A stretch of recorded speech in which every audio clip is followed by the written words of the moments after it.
اب جو آیت آ رہی ہے اس کے پڑھنے سے پہلے ایک بات سمجھ لیجئے کہ یہ جو اب 22 رکوعوں کا مضمون ہم پڑھ رہے ہیں، مجھے یہ بات آج شروع میں واضح کرنی چاہیے تھی، اس میں ترتیب کیا ہے۔ میں پہلے عرض کر چکا ہوں کہ پہلے 18 رکوعوں کی تقسیم ورٹیکل کی ہے ہم نے، 18 کو 4 رکوع ادھر، 10 درمیان میں، پھر 4 ادھر۔ یہاں اب چلے گی ہاریزونٹل تقسیم، افقی تقسیم، اور اس کی بھی شکل کیا ہے کہ 4 مضامین ہیں کہ جو تانے بانے کے ساتھ بنے ہوئے ہیں، یا 4 لڑیاں ہیں مضمون کی کہ جن کو بٹ کر رسی بنا دیا گیا۔ وہ 4 مضامین کیا ہیں؟ مسلمانوں سے خطاب میں ان کے لیے عبادات اور احکام اور شرائع، یہ واجب ہے، یہ کرنا ہے، یہ حلال ہے، یہ حرام ہے، نماز فرض ہے، روزہ فرض ہے، وغیرہ وغیرہ۔ اور 2 لڑیاں جہاد، جہاد بالمال، جہاد بالنفس۔ جہاد بالنفس کی آخری انتہا قتال ہے، جہاں انسان نقد جال ہاتھ پر رکھ کر، ہتھیلی پر رکھ کر میدان میں حاضر ہو جاتا ہے۔ جو جنگ میں گیا اس نے اپنے آپ کو موت کے لیے پیش کر دیا، بچ کر آ جائے تو بونس ہے۔ اس اعتبار سے یہ 4 جڑیں۔ شریعت کو 2 حصوں میں تقسیم کیجئے، عبادات اور پھر بقیہ احکام شریعت، معاملات، جن میں خاص طور پر شوہر اور بیوی کا تعلق جو ہے وہ سب سے اہم ہے۔ لہذا اس صورت میں آپ دیکھیں گے تفصیلی احکام آئیں گے آئلی قوانین کے ضمن میں۔ دوسری طرف جہاد بالمال یعنی انفاق، اللہ کی راہ میں خرچ کرنا، اور جہاد بالنفس جس کی آخری منزل قتال۔ اب یہ 4 لڑیاں اس طرح سے ہیں، فرض کیجئے ایک لال لڑی ہے، ایک پیلی ہے، ایک نیلی ہے، ایک ہری ہے، ان کو بٹ دیا گیا ہے۔ جب ایک طرف سے دیکھیں گے تو کٹا پھٹا نظر آئے گا، رنگ لال نظر آیا، پھر پیلا نظر آیا، پھر نیلا نظر آیا، پھر ہرا، پھر لال، پھر نیلا، پھر پیلا، پھر ہرا۔ تو ایسا معلوم ہوگا جیسے کٹے پھٹے ہیں مضامین۔ لڑیاں کھول دیجئے، معلوم ہوگا ایک لڑی وہ بھی بڑی مسلسل ہے، جہاد بالمال کی، ایک لڑی ہے جہاد بالنفس یعنی قتال کی، ایک لڑی ہے جو عبادات کی، ایک لڑی ہے معاملات کی اور شریعت کے احکام کی۔ یہ 4 لڑیاں، اور یہ تانے بانے کی طرح بنی ہوئی ہیں، لیکن اسی بنتی میں بہت بڑے حسین پھول موجود ہیں۔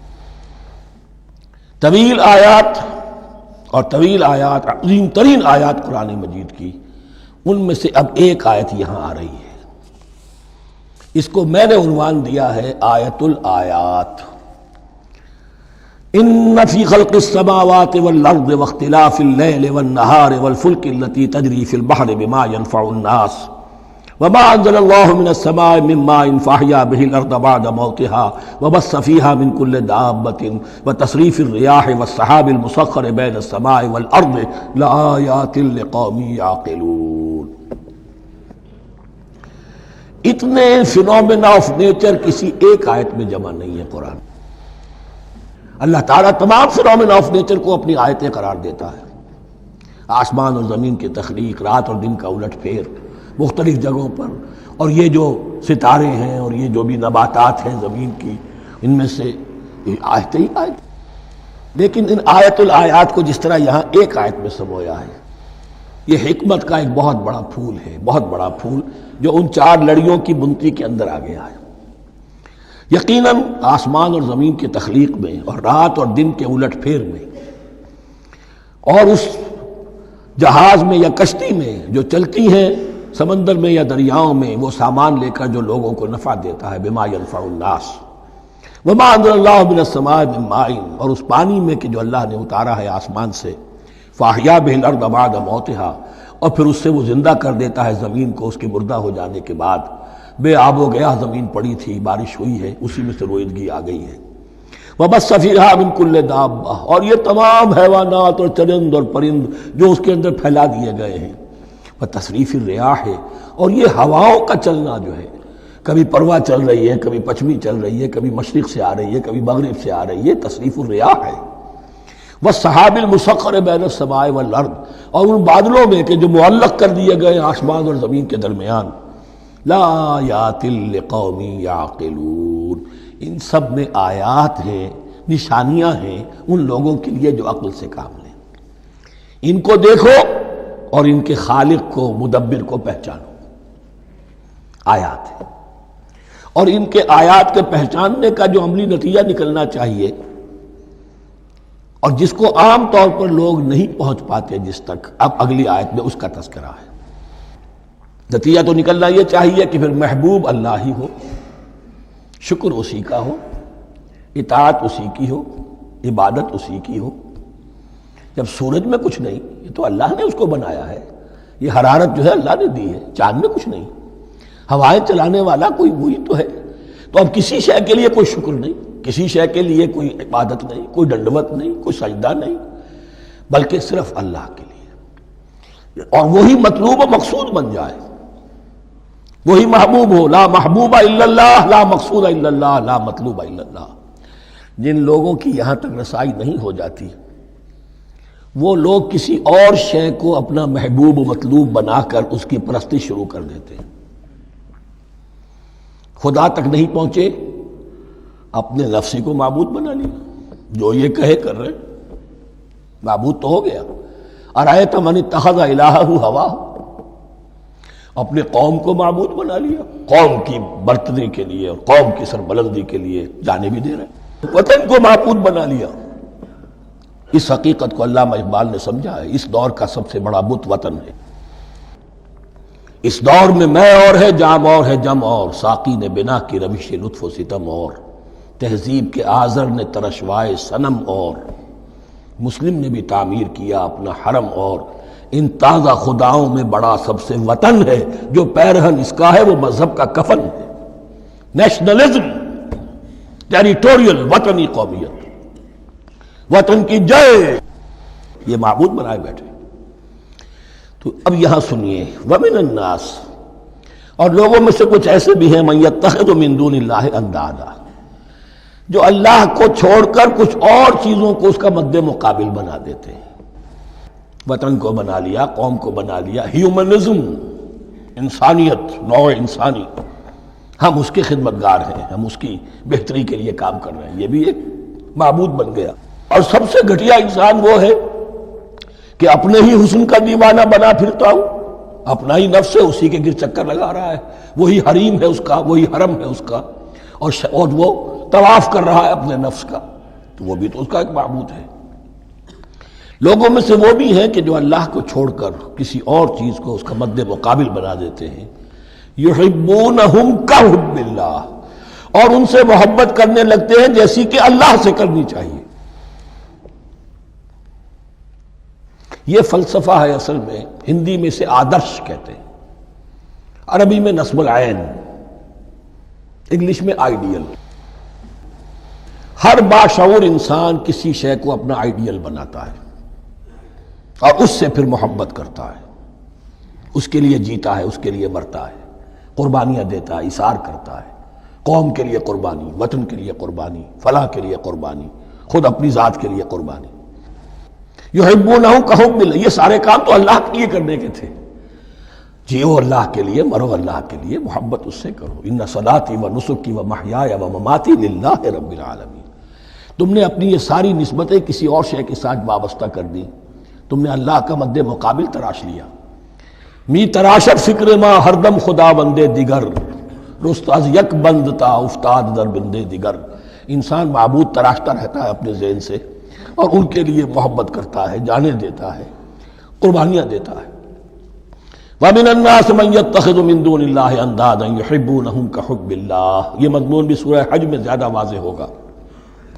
وَالَّذِينَ آمَنُوا أَشَدُّ حُبًّا لِلَّهِ، پھر یہ لٹمس ٹیسٹ کا لفظ میری زبان پر آ رہا ہے، اور جو لوگ واقعتاً صاحب ایمان ہوتے ہیں ان کی شدید ترین محبت ہوتی ہے اللہ کے ساتھ۔ اگر یہ نہیں ہے، اگر یہ نہیں تو بابا پھر سب کہانیاں ہیں۔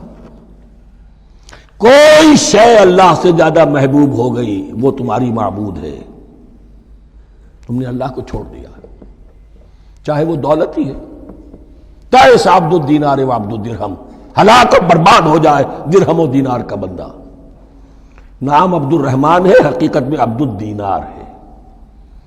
دینار آنا چاہیے، حرام سے آئے، حلال سے آئے، جائز سے آئے، ناجائز سے آئے، تو معبود اللہ نہیں ہے، معبود دینار ہے۔